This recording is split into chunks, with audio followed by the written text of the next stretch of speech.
So when most people think of loyalty programs, they think of points programs. Certainly points programs helped pave the way for loyalty, but many of those programs are being replaced or outpaced by more sophisticated constructs that go beyond this buy X and get Y and go beyond points and tiers. What are your thoughts, and we'll start with you, Frank, on the evolution of programs and the behaviors or activities that these programs are now rewarding? The very most simple loyalty programs, S&H Green Stamp is a notion where the stamps themselves were points. There's also the frequency programs that every local sub shop has, which is buy 5 subs and get a sixth one free. And that was sort of the beginning, and I think that notion of just kind of transactional rewards has morphed into, or it did morph into, kind of customer engagement rewards, which are rewards for the activities that build higher and higher revenue and higher profitability per customer. And I think what we're seeing now is actually engagement moving into full-on experience. And getting to know the customer as individually as possible, and carving and shaping a unique experience for that customer actually becomes the reward, which is, I know Frank, I know what Frank's habits are, and therefore I'm going to articulate a program using some of the constructs of buy X, get Y, some of the rewards for engagement, but unique to Frank's own customer journey, a notion that helps me maximize my relationship with any particular brand.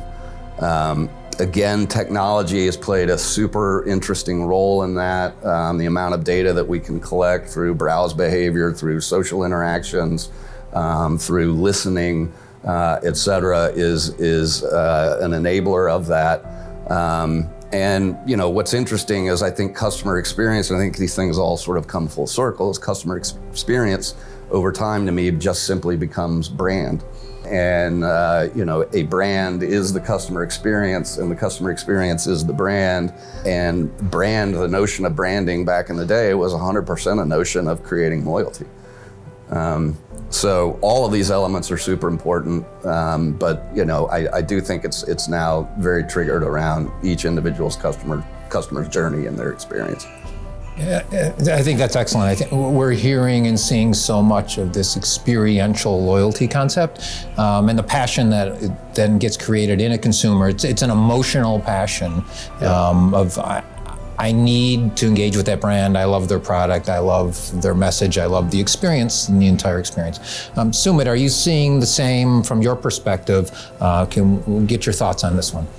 Thanks, Jim. Do you know what? It connects extremely well with our previous point. We talked about evolution, and we talked about how an evolution is a constant mechanism.